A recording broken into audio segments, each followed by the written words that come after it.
कहानी की शुरुआत 6 स्टूडेंट से होती है जिन्हें फोरेंसिक के आखिरी एग्जाम की ट्रेनिंग के लिए सुनसान जगह पर ले जाया जा रहा था। इस टीम में मैगिन, उसका बॉयफ्रेंड डैनियल और उसके 4 दोस्त जोस, पैट्रिक, फ्लोरी और केट शामिल थे। वह जगह घने जंगल के बीचों बीच थी। कई साल पहले इसी जंगल में एक जेल हुआ करता था, लेकिन अब वह जेल खंडर बन चुका था क्योंकि एक बार यहाँ एक भयानक हादसा हुआ था जिसमें कई कैदी मारे गए थे। अब वही 6 स्टूडेंट उसी डरावनी जगह पर अपना फाइनल टेस्ट देने पहुंचे थे। यह टेस्ट उनके करियर का सबसे बड़ा इम्तिहान था। अगर वे पास हो जाते तो उन्हें फोरेंसिक डॉक्टर बनने की क्वालिफिकेशन मिलती। यह पूरा टेस्ट उनके प्रोफेसर टॉम ने तैयार किया था। स्टूडेंट्स के आने से पहले ही उसने अलग अलग जगहों पर लाशें रख दी थी। यह लाशें उन्हीं कैदियों की थी जो हादसे में मारे गए थे। अब स्टूडेंट्स का काम था कि उन लाशों को ढूंढना, उनकी जांच करना और पूरी रिपोर्ट तैयार करके प्रोफेसर टॉम को सौंपना। उसी रिपोर्ट के आधार पर तय होना था कि कौन पास होगा और कौन फेल। इसी तैयारी में उस एरिया की ऑफिसर भी टॉम की मदद कर रहा था। उसने लाशों के सही जगह पर रखने में टॉम का साथ दिया। जब सब काम पूरा हो गया तो ऑफिसर वहां से चला गया और टॉम से बोला कि वो अगले सुबह उन्हें लेने वापस आएगा। उसके बाद टॉम का असिस्टेंट ब्रांड गाड़ी लेकर पहुंचा। उसने स्टूडेंट्स को रास्ते से पिक किया और उन्हें जंगल के बीच बने एक पुराने केबिन की ओर ले गया, जहां प्रोफेसर टॉम पहले से ही उनका इंतजार कर रहा था। जैसे ही बच्चे टॉम के पास पहुंचे, उसने सबको उनके टेस्ट के बारे में समझाना शुरू किया। टॉम ने कहा कि उन्हें 3 टीमों में बांटा जाएगा। हर टीम में 2-2 लोग होंगे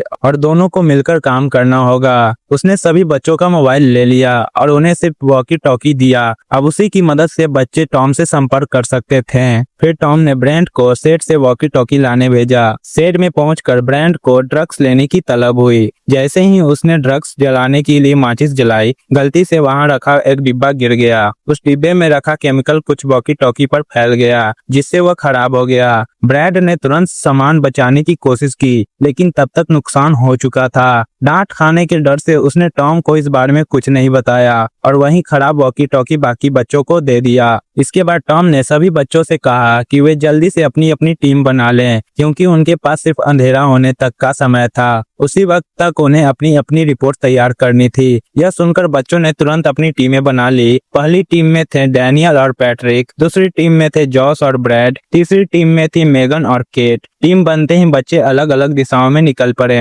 दूसरी तरफ टॉम अपने केबिन में बैठ गया और मॉनिटर पर उनकी हरकत पर नजर रखने लगा। उसने हर एक लाश के पास कैमरे लगा दिए थे ताकि वे स्टूडेंट की जांच और काम करने का तरीका साफ साफ देख सके। पहली टीम को एक कार के पास भेजा गया, जहां कार के अंदर एक लाश रखी थी। दूसरी टीम को एक बस के तरफ भेजा गया और तीसरी टीम को एक झील के पास भेजा गया। इसी बीच ब्रैड स्टूडेंट्स के लिए खाना बना रहा था। तभी उसे कुछ अजीब लगा। उसने देखा कि वहां रखी कुछ चीजें गायब हो गई थी। यह सोचकर वह हैरान रह गया कि जब यहाँ उसके अलावा और कोई नहीं है तो चीजें गायब कैसे हो सकती है। घबराकर वह सीधे प्रोफेसर टॉम के पास पहुंचा और बोला, इस जगह पर हमारे अलावा कोई और भी है। लेकिन प्रोफेसर के पास उसकी शिकायत सुनने का समय नहीं था। उसने गुस्से में ब्रैड को जाने के लिए बोल दिया। हालांकि ब्रैड का मन में डर बैठ चुका था कि यहाँ कुछ ठीक नहीं है। डर के बावजूद उसने जल्दी जल्दी खाना बनाया, उसने टिफिन में पैक किया और बच्चों तक पहुँचाने निकल गया। रास्ते में जब वह खुद को हल्का करने के लिए रुका तो उसने एक छोटे से घर के अंदर कुछ देखा। वहाँ एक लाश पड़ी थी।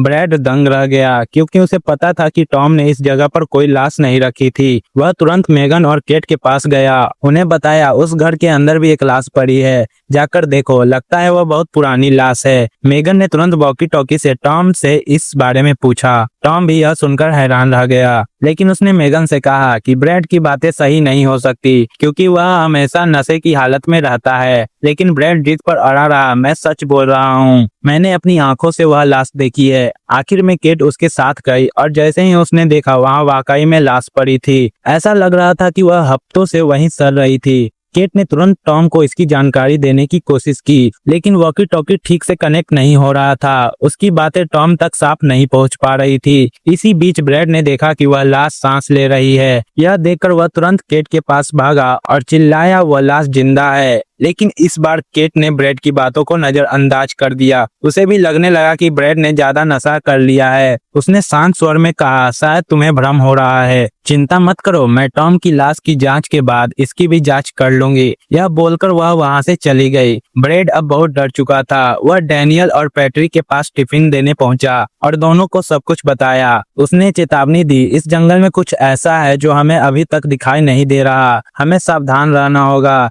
यह बोलकर वहां से चला गया। ब्रेड की बातें सुनकर डैनियल और पैट्रिक थोड़ी देर के लिए सहम गए और सोचने लगे कि अचानक उसे क्या हो गया। फिर भी दोनों ने तय किया कि वे लाश की जांच करेंगे। जांच पूरी करने के बाद उन्होंने वॉकी टॉकी से अपनी रिपोर्ट टॉम तक पहुंचाने की कोशिश की, लेकिन कनेक्शन नहीं हो रहा था। यह देखकर वे दोनों कैबिन की ओर लौटने लगे। चलते चलते अचानक पैट्रिक नीचे गिर पड़ा। उसी समय उसने दूर एक आदमी को भागते हुए देखा। उसने आंखें मलकर फिर देखा, लेकिन इस बार वहाँ कोई नहीं था। उसने डैनियल को यह बात बताई। डैनियल ने उसे दिलासा दिया और कहा, लगता है तुम भी ब्रेड की बातों से ज्यादा डर गए हो, टेंशन मत लो, हमारे अलावा यहाँ और कोई नहीं है। फिर वे दोनों कैबिन की ओर बढ़ गए। दूसरी ओर मेगन अपना काम पूरा करने के बाद एक खाली कैबिन में बैठ गई और अब तक लाश से मिले सभी डाटा को लिखने लगी। इसी बीच केट उस घर में पड़ी लाश के बारे में जानकारी लेने गई, लेकिन जैसे ही केट घर के पास पहुंची, उसे हैरानी हुई। लाश वहां नहीं थी। वह समझ नहीं पा रही थी कि लाश अपने आप गायब कैसे हो गया।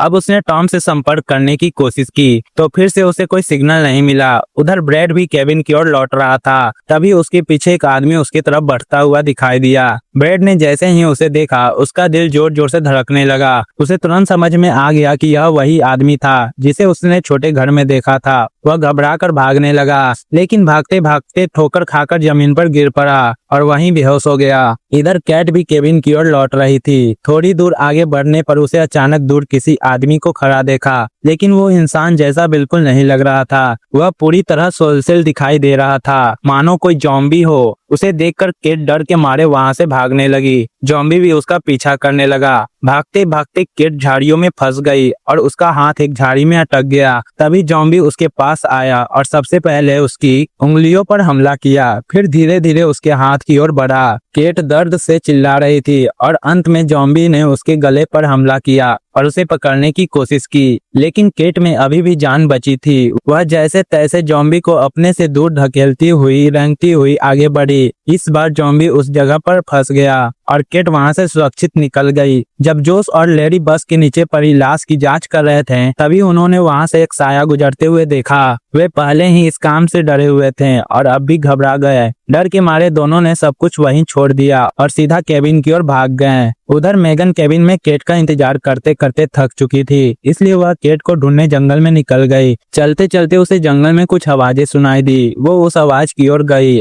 और देखा कि केट जमीन पर पड़ी है, जख्मी और खून में लथपथ। मेगन ने जल्दी से केट को उठाया और कैबिन में ले गई। उसने उसकी चोट ठीक करने की कोशिश की और वॉकी टॉकी से मदद मांगने लगी, लेकिन वॉकी टॉकी भी ठीक से काम नहीं कर रहा था। दुर्भाग्य से खून ज्यादा बहने के कारण केट की मौत हो गई। यह पल मेगन के लिए बेहद दुखद और डरावना था। उसे लग रहा था कि इस जंगल में जरूर कुछ ऐसा है जिसने केट को मार डाला। डर के मारे उसने तुरंत कैबिन का दरवाजा और खिड़कियां बंद कर दी, फिर दरवाजे के कोने में बैठ गई। दूसरी तरफ ब्रेड दौड़ते हुए टॉम के पास आया और बोला, सारे बच्चों को तुरंत बुलाओ, हमें यहाँ से तुरंत निकलना होगा, नहीं तो सबकी जान खतरे में है। मैंने आते समय एक ज़ॉम्बी देखा, लेकिन प्रोफेसर ने ब्रेड की बातों को बेवकूफी समझा और उसे डांटने लगा। जब यह दोनों बहस कर रहे थे, मॉनिटर पर एक ज़ॉम्बी दिखाई दिया, लेकिन टॉम ने उसे देखा तक नहीं। तभी अचानक सारा इलेक्ट्रॉनिक सामान बंद हो गया। दरअसल ब्रेड ने पहले ही केमिकल वायर पर गिराया था। उसका थोड़ा हिस्सा जनरेटर की वायर पर भी गिर गया था। इसी वजह से मॉनिटर और बाकी इलेक्ट्रॉनिक उपकरण बंद हो गए थे।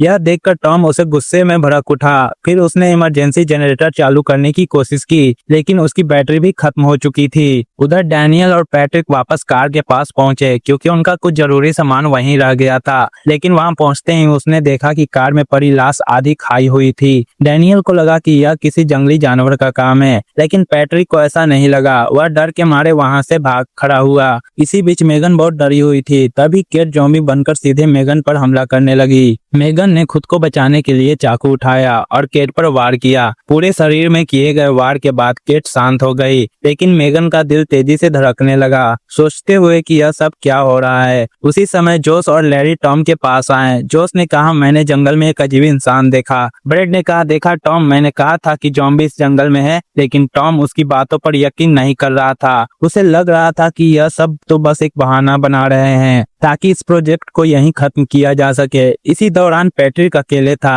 तभी एक ज़ॉम्बी ने उसका पीछा करना शुरू कर दिया। पैट्रिक जैसे तैसे वहां से भागने लगा, लेकिन पीछे से एक और ज़ॉम्बी भी आ गया। दोनों ज़ॉम्बी ने पैट्रिक को घेर लिया और उस पर हमला किया और उसे टुकड़ों में काट कर मार डाला। अब डैनियल भी कैबिन में आया। उसने देखा कि ना तो उसका दोस्त कैबिन पहुंचा था और ना ही मेगन का कुछ पता था, इसलिए वह हथौड़ा लेकर मेगन को ढूंढने निकल पड़ा और जोश और लेरी पैट्रिक को ढूंढने निकल गए। उधर पैट्रिक भी ज़ॉम्बी बन गया और शिकार की तलाश में मेगन के कैबिन तक पहुंचा। मेगन अभी भी केट से लड़ रही थी क्योंकि केट बार बार मरने के बाद फिर से जिंदा हो जाती थी। तभी मेगन को एक रड उठाया और उसे केट के मुंह में डालकर दीवार से टिका दिया। इसी बीच पैट्रिक कैबिन में घुस आया। उसे देखकर मेगन ने जल्दी से उसके चेहरे पर केमिकल डालकर उसे जलाने की कोशिश की, लेकिन उसे मार नहीं पाई। इसी बीच केट ने वह रड निकाल ली और मेगन की ओर बढ़ने लगी। मेगन ने पास रखे लकड़ी के टुकड़े उठाए और केट के सिर पर वार किया, जिसमें वह मर गई। अब मेगन को समझ आ गया कि ज़ॉम्बी के सिर पर वार करने से ही उन्हें मारा जा सकता है। तभी पैट्रिक फिर से उठ खड़ा हुआ। मेगन के पास कुछ मारने के लिए हथियार नहीं था, इसलिए उसने पास रखे केमिकल से एक बम बनाया और पैट्रिक के खुले मुंह में डाल दिया।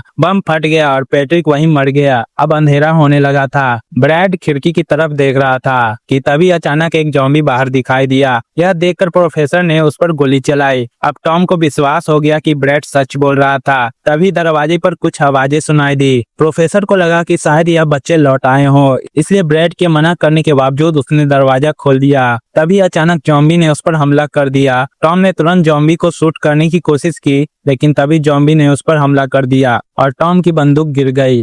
ब्रैड तुरंत बाहर आया और टॉम को केबिन के अंदर ले गया, लेकिन बंदूक बाहर थी और टॉम के हाथ से बहुत खून बह रहा था। ब्रैड ने पूछा, ज़ॉम्बी ने तुम्हें काटा क्या? नहीं, गिरने से चोट लगी है। दूसरी ओर मेगन ने तय कर लिया कि उसे यहाँ से बचकर निकलना होगा। उसने अपने दोस्त की लाश से निकली लकड़ी उठाई और केबिन से बाहर निकलते ही पास खड़े ज़ॉम्बी को अपनी ओर आकर्षित करने लगी। फिर वो एक कोने में छिप गई। तभी डैनियल केबिन में आया। उसने मेगन के दोस्त की लाश की हालत देखी और बहुत हैरान हुआ। वो मेगन को बुलाने लगा, लेकिन मेगन ने तुरंत अपना हाथ मुंह पर रखा और उसे चुप रहने को कहा। ज़ॉम्बी अब केबिन में घुस आया था और केट की लाश को देखकर उसे खाने लगा था। मेगन ने इस मौके का फायदा उठाया और ज़ॉम्बी के पेट पर लकड़ी से जोरदार वार किया। डैनियल ने भी जब ज़ॉम्बी के सिर पर वार किया, लेकिन हमला सही तरह से नहीं लगा, इसलिए ज़ॉम्बी मरा नहीं। यह देखकर मेगन और डैनियल डर के मारे तुरंत वहां से भाग गए। उधर टॉम ने ब्रैड से कहा कि वह केबिन में रहे और खुद बंदूक लेने के लिए बाहर निकल गया। बाहर जाकर उसने देखा कि किचन के अंदर एक ज़ॉम्बी मांस खा रहा था और तबाही मचा रहा था। यह देखकर टॉम धीरे धीरे ज़ॉम्बी की ओर बढ़ने लगा ताकि उसे मार सके। केबिन के अंदर खून की गंध से एक और ज़ॉम्बी नीचे पहुंच गया और केबिन तोड़ने लगा। ब्रैड डर के मारे चीखने लगा और प्रोफेसर की ओर आवाज देने लगा, लेकिन प्रोफेसर किचन में मौजूद ज़ॉम्बी पर गोली चलाने में व्यस्त था। आखिर में गोली किचन वाले ज़ॉम्बी के सिर में लगी और वह मर गया। लेकिन इसी बीच केबिन में ब्रैड को दूसरे ज़ॉम्बी ने पकड़ लिया। ब्रैड की चीखें प्रोफेसर तक सुनाई दी, लेकिन जब तक वह वहां केबिन तक पहुंचता, ज़ॉम्बी ब्रैड को केबिन से बाहर घसीट ले गया। दूसरी ओर मेगन और डैनियल ज़ॉम्बी से भागते हुए एक जगह पहुंचे, जहां उन्होंने ब्रैड को बहुत बुरी हालत में पाया और उनकी आंखों के सामने ही ब्रैड ने अपना दम तोड़ दिया। मेगन चाहती थी कि वह ब्रैड को ज़ॉम्बी बनने से पहले सिर पर वार कर दे, लेकिन डैनियल ने उसे रोका और मेगन को लेकर वहां से भाग गया। जैसे ही वे वहां से दूर गए, ब्रैड फिर से जिंदा हुआ और अब पूरी तरह एक ज़ॉम्बी बन गया। भागते भागते वे बस तक पहुंचे। प्रोफेसर भी वहां आया और बाकी बच्चों के बारे में पूछा। मेगन ने कहा, हमारे 3 दोस्त ब्रैड के साथ मारे गए, हम दोनों जिंदा हैं, बाकी 2 का हमें कोई पता नहीं। प्रोफेसर ने उन्हें बस के अंदर रहने को कहा और बोला कि वह बाकी बच्चों को ढूंढता है। साथ ही उसने मेगन को अपनी बंदूक दे दी। मेगन अब पूरी तरह टूट चुकी थी। डैनियल ने उसे दिलासा दिया और बोला, जब तक मैं हूँ तुम्हें कुछ भी नहीं होने दूंगा। इधर जोश और लड़ी, जो अब तक जिंदा थे, ज़ॉम्बी के पीछे भागने से अपनी जान बचाते हुए भाग रहे थे। ज़ॉम्बी ने उन्हें पकड़ने की कोशिश की, लेकिन दोनों ने अपने पास रखी कुल्हाड़ी से उस पर वार किया और उसे पीछे छोड़ दिया। फिर भी ज़ॉम्बी उनका पीछा करता रहा और वे भागते भागते जंगल के उस हिस्से में पहुंच गए जहां कई और ज़ॉम्बी मौजूद थे। किसी तरह वे बचकर बस तक पहुंचे और दरवाजा बंद कर लिया। अब ज़ॉम्बी बस पर हमला करने लगे और दरवाजा तोड़ने की कोशिश करने लगे, लेकिन जोश ने किसी तरह बस चालू की और वहां से निकल गया। एक ज़ॉम्बी बस में चिपक गया था, जिसे लैरी ने लात मारकर नीचे गिरा दिया। उधर मेगन और डैनियल को बस की आवाज सुनाई दी। वे सुनकर बाहर निकले, लेकिन तभी ब्रेड जो ज़ॉम्बी बन चुका था उन्हें देख लिया और उनकी ओर दौड़ पड़ा। मेगन ने ब्रेड पर गोली चलाना शुरू की, लेकिन एक गोली गलती से डैनियल को लग गई और वह जमीन पर गिर पड़ा। ब्रेड उसे काटने ही वाला था कि मेगन ने तुरंत उसके सिर पर गोली मार दी और उसे मार गिराया। इसके बाद मेगन ने डैनियल को उठाया और माफी मांगते हुए उसे संभाला और फिर वे दोनों वहां से भाग गए। रास्ते में उन्हें बस मिल गई। मेगन ने डैनियल को बस में बिठाया और वे दोनों वहां से निकल पड़े। रास्ते में जो भी ज़ॉम्बी उनके सामने आते, जॉस उन्हें कुचलता हुआ आगे बढ़ता रहा, लेकिन तभी एक बहुत ही ताकतवर ज़ॉम्बी उनके रास्ते में आ गया। जॉस ने बस उसे रौंदने के लिए आगे बढ़ाई, लेकिन ज़ॉम्बी नहीं मरा। यह देखकर जॉर्ज ने बस रिवर्स में लेने की कोशिश की, लेकिन अब बस चालू हो ही नहीं रहा था। तब ज़ॉम्बी ने बस का शीशा तोड़कर अंदर प्रवेश किया और लेरी को पकड़ लिया। इसी समय बस चालू हो गई, लेकिन ज़ॉम्बी ने लेरी को अभी भी पकड़ रखा। इस अफरा तफरी में बस अंततः एक कैबिन से टकरा गई और लेरी वहीं मारा गया। लेरी की मौत देखकर जॉस सदमे में चला गया, लेकिन उनके पास समय नहीं था। मेगन ने उसे बस तुरंत चलाने के लिए कहा। तभी बस के अंदर वही ज़ॉम्बी मेगन पर हमला करने लगा। वह उसे मार ही देता कि डैनियल ने गोली चलाकर ज़ॉम्बी के सिर पे मारा और उसे मार गिराया। बस अब फिर से चल पड़ी। जोस अभी भी सदमे में था। उसका ध्यान भटक गया, जिससे बस का एक्सीडेंट हो गया। एक्सीडेंट के बाद सभी ने जैसे तैसे खुद को संभाला, लेकिन जोस का पैर टूट गया था और वह बुरी तरीके से घायल हो गया था। मेगन ने तुरंत उसका इलाज किया और उसकी हड्डी जोड़ दी। इसके बाद तीनों वहां से निकल गए और कुछ ही सेकंड बाद पेट्रोल लीक होने के कारण बस धमाके से फट गई। अब तीनों पास के एक घर में पहुंचे। डैनियल आराम करने लगा और मेगन अपने दोस्त के साथ पहरा देने लगी। तभी एक ज़ॉम्बी वहां आ गया। मेगन ने उस पर गोली चलाई, लेकिन कोई भी गोली उसके सिर पर नहीं लगी। ज़ॉम्बी पीछे से आकर उस पर हमला करने लगा। मेगन ने फिर से गोली चलाई, लेकिन गोलियां खत्म हो गई। ज़ॉम्बी ने उसे पकड़ लिया। तभी जोस ने पास रखी एक लकड़ी उठाई और सीधा ज़ॉम्बी के सिर पर मार दी, जिससे मेगन की जान बच गई। थोड़ी देर बाद वहीं प्रोफेसर अपनी कार लेकर आया। जैसे ही वह आया, प्रोफेसर गुस्से में उसे पकड़कर जोर से बोला, सच सच बता, इस जंगल में क्या क्या हुआ था और यहाँ कैदी ज़ॉम्बी कैसे बन गए थे। ऑफिसर को मन न होने के बावजूद सच बताना पड़ा। वो काला केमिकल असल में कैदियों पर किए जाने वाले गुप्त प्रयोगों के लिए था, लेकिन प्रयोग फेल हो गए और इसके परिणाम स्वरूप सभी कैदी ज़ॉम्बी में बदल गए। तभी वहाँ एक ज़ॉम्बी दिखाई दिया। यह देखकर प्रोफेसर गुस्से में ऑफिसर को धक्का देकर उसे ज़ॉम्बी के आगे फेंक दिया और बाकी सभी को लेकर ऑफिसर की कार में बैठ गया। जैसे ही उसने कार चालू करने की कोशिश की, उसने देखा कि चाबी वहाँ नहीं थी। उसी समय ज़ॉम्बी उनकी कार की ओर बढ़ने लगा और इसी के साथ यह मूवी यहीं पर खत्म हो जाती है। अगर आपको एक्सप्लेनेशन अच्छा लगा हो तो वीडियो को लाइक और कमेंट जरूर करें और ऐसे ही मजेदार और अनोखी कहानियों के लिए चैनल को सब्सक्राइब करना ना भूलें। तो मिलते हैं अगली वीडियो में एक नई कहानी के साथ।